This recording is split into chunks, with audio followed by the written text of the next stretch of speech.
I was born with a natural colostrum scent. Any baby brought near me stops crying. The owner of a postpartum care center was so amazed she offered me $50,000 a month on the spot. I refused and crossed the ocean to study the hardest discipline there is, finance. Because in my last life, I'd entered the richest family in Granboro as their top-rated maternity nanny, hired to care for the tycoon's only daughter and her newborn. At the baby's 1-month celebration, a piece of women's underwear reeking of scent suddenly fell from the tycoon's live-in son-in-law's arms. Confronted, that bastard swore I'd thrown myself at him, been rejected, and planted my own underwear on him to frame him. I explained desperately, but the scent on the underwear was identical to mine, and the tycoon's daughter had me dragged out and set the dog on me until I was dead. My parents came to the Walker estate demanding justice. They were butchered and fed to the fish. When I opened my eyes again, I forced myself to refuse the $50,000 a month salary, crossed the ocean, and ground myself into a chief securities analyst. I landed a position at Oceanic International on a 7-figure package and got invited to the baby's 1-month celebration for a business partner's grandson, a chance to size the family up in person. At the banquet, a piece of underwear fell from the same son-in-law's arms again. Facing the tycoon's interrogation, Samuel Weiss didn't flinch. His gaze swept past the crowd, found me, and he pointed. She crawled into my bed and tried to seduce me. When I refused, she stuffed her own underwear on me to set me up. I swear to God, I have never done anything to betray Effie. The lace was stained. The generous cup size clearly did not belong to Effie Walker's slight frame. She was staring at me like she wanted to carve me apart with her bare hands. I set my wine glass down without hurrying. No panic this time, not like the last life. I looked straight at Samuel Weiss and spoke. Samuel Weiss, you can eat whatever garbage you want, but watch what comes out of your mouth. I left Arden to study abroad when I was 18. I only returned today. You, on the other hand, have never set foot outside this country in your life. Today is the first time we've ever met.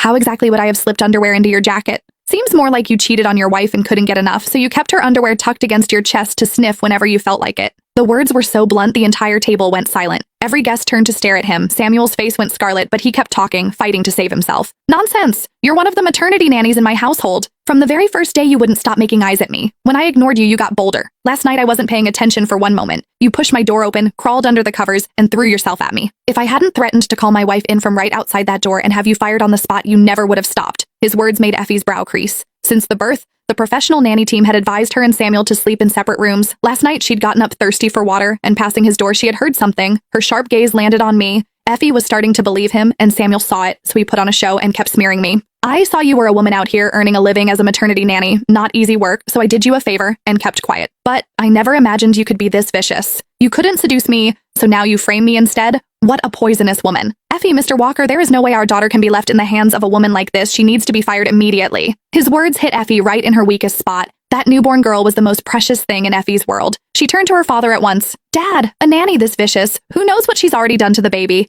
Bring Brutus out, let him drag the truth out of her. Eric nodded. A second later, an enormous iron cage was wheeled to the center of the banquet hall.